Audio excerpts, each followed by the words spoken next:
أرسل رسوله بالهدى ودين الحق ليظهره على الدين كله وكفى بالله شهيدا أشهد أن لا إله إلا الله وحده لا شريك له وأشهد أن محمدا عبده ورسوله اللهم صل على سيدنا محمد وعلى آل سيدنا محمد أما بعد فقال الله تعالى في كتابه الكريم أعوذ بالله من الشيطان الرجيم بسم الله الرحمن الرحيم يا أيها الذين آمنوا قوا أنفسكم وأهليكم نارا فقال أيضا الرجال قوامون على النساء Subhanallah. Bapak Ibu, alhamdulillah kesempatan pada malam hari ini kita masih diberikan oleh Allah rasa nikmatnya Ramadan, sehingga dengan segala sesuatu upaya dan daya kita sore hari kita mempersiapkan bukaan puasa dengan tenaga yang tersisa.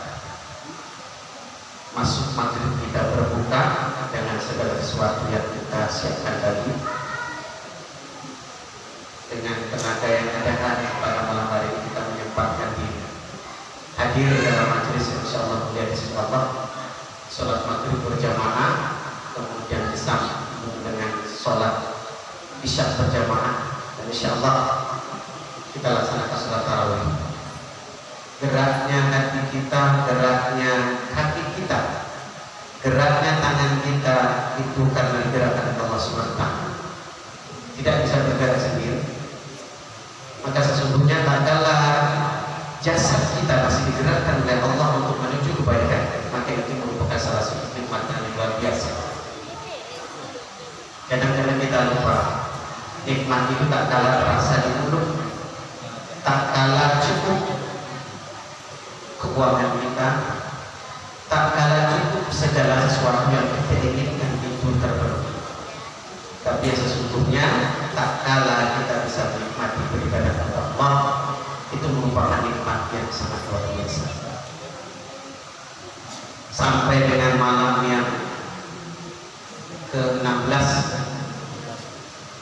mudah-mudahan kita masih diberikan oleh Allah kekuatan iman kita, Islam kita, dan diberikan kesehatan fisik kita, sehingga kita masih istiqomah dalam gerakan ibadah bulan Ramadan. Amin ya rabbal alamin. Bersalawat kepada Rasulullah sallallahu alaihi wasallam. Allahumma shalli ala sayyidina Muhammad wa ala sayyidina Muhammad. Assalamu alaikum ya Rasulullah, assalamu alaikum ya Habibullah. Bapak Ibu yang insyaallah dirahmati dan berkahi Allah, tadi MC menyampaikan yang disebut untuk mengisi ceramah pada malam hari ini salah satu ustaz dari IKMI, namun beliau tidak hadir, maka saya mencoba untuk menyampaikan sedikit saja. Di awal tadi saya bacakan sedikit ayat. A'udzubillahi minasyaitonir rajim. Bismillahirrahmanirrahim. Ya ayyuhalladzina amanu qu anfusakum wa ahlikum nar. Hai orang-orang yang beriman, jagalah dirimu dan keluargamu dari azab api neraka. Sambungan berikutnya, A'udzubillahi minasyaitonir rajim. Ar-rijalu qawwamuna 'alan nisa. Al-Qur'an. Laki-laki itu pemimpin daripada wanita.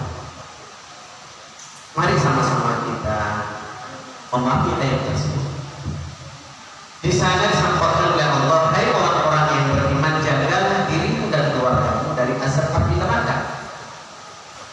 Di situ bisa kita simpulkan bahwasanya ada sesuatu yang diingatkan kepada kita kaum laki-laki, menjaga dirimu dan keluargamu dari azab api neraka. Tanggung jawab seorang laki-laki pemimpin dalam keluarga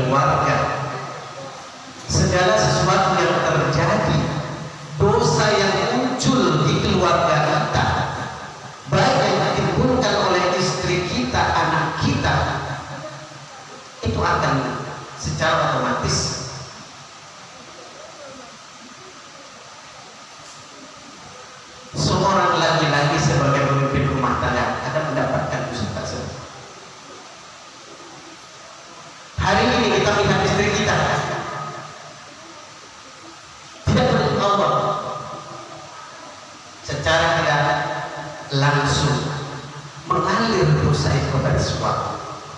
Hari ini kita melihat anak kita yang seharusnya menutup aurat sudah balik sebagai tak juga ditutup auratnya, sudah otomatis seorang laki-laki sebagai ayah tidak memberikan peringatan kepada anaknya dan tidak memberikan pelajaran kepada mereka secara tidak langsung, otomatis dosa akan mengalir ke ayahnya. Sampai pun ayahnya meninggal, tak kala anak gadisnya berfoto ria di Facebook, mengumbar auratnya, memperlihatkan auratnya, menjadi dosa jariah sampai kepada ayahnya. Maka hati itu sebagai seorang laki-laki tidak semudah itu kita menjalani hidup tak kala keluarga kita, istri dan anak-anak kita tidak patuh dan taat kepada agama Allah SWT. Kita hari ini sholat menjadi makmum atau menjadi imam, di luar istri kita sibuk dengan Facebook dan sebagainya, dan alhamdulillah dari hari ini kita bisa tengok banyak perempuan tergiur dengan rayuan-rayuan gaji di Facebook, penghasilan di Facebook, sibuk berjoget, sibuk menampilkan auratnya agar ditonton ribuan mata dan di like dan sebagainya akan mendapatkan honor. Itu semua adalah tipu daya Yahudi, tipu daya orang-orang kafir.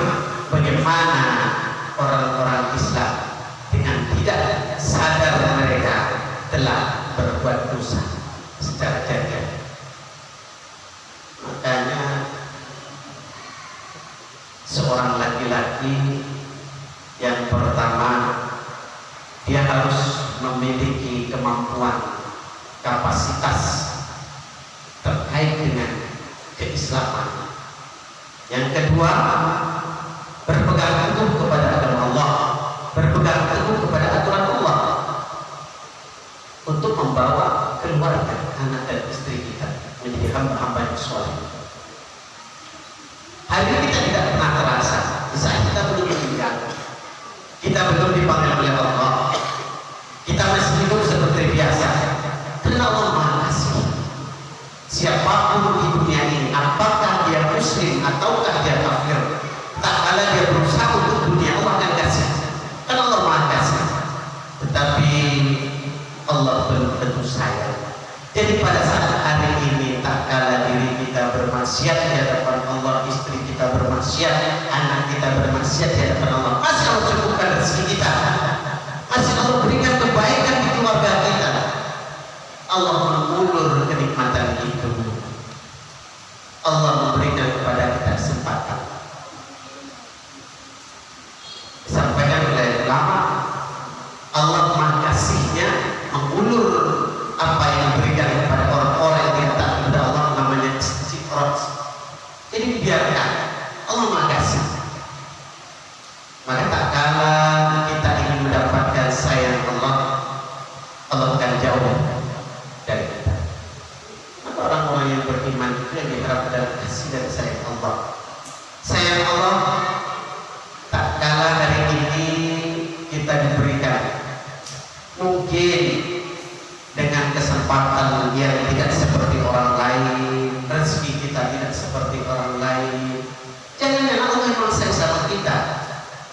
Kita tidak sadar mungkin punya jabatan, kedudukan, uang yang banyak. Kadang-kadang kita timbul rasa sombong, timbul rasa kita ujub, timbul kita sifat sum'ah, seolah-olah kita yang paling baik, paling banyak hartanya, paling punya kekuasaan dan sebagainya. Ternyata Allah sayang, maka Allah tidak kasih sama kita. Karena khawatir engkau akan sombong, engkau akan ria, engkau akan sum'ah, engkau akan ujub dan sebagainya. Maka pada hari ini saya mengingatkan kepada kita semuanya, mobil khusus saya sendiri, mari kita jaga diri kita, keluarga kita, anak kita, istri kita. Dan Allah juga menyampaikan, ar-rijalu pemimpin daripada perempuan, pemimpin daripada keluarga. Pastikan istri dan anak-anak kita itu taat kepada Allah. Kalaulah anak-anak itu berharap kita yang akan menyukseskan, tidak akan pernah bisa, karena kita berminta kepada Allah. Ajari mereka, bawa mereka, tuntun mereka minta kepada Allah, karena yang menjamin kehidupan Allah bukan orang tua, bukan diri kita sebagai orang tua. Yang akan kasih kebaikan, masa depannya, rezekinya, jodohnya, itu Allah tidak kita. Kita tidak akan pernah tahu jodoh anak kita siapa, perayanya seperti apa, rezekinya seperti apa, akan di mana tinggalnya. Allah sudah tahu semua, sudah Allah catat di lauh mahfuz. Jadi bagaimana sekarang kita mengajak, membawa istri dan anak-anak kita taat kepada Allah, dan Allah akan berikan jaminan kehidupan kepada kita. Bawa mereka taat kepada Allah. Bisa mereka bawa ke masjid, bawa mereka ke masjid. Karena saya tidak percaya kalau kita sholat di rumah itu jauh dari kesulitan. Bawa mereka, jangan takut ada ribut di masjid. Biarkan mereka ribut di masjid. Karena mereka belajar kita. Kita paham dulu kita seperti itu. Kalau hari ini anak-anak kita tidak pernah ke masjid, saya tidak percaya berapa tahun yang akan datang masjid kita akan kosong.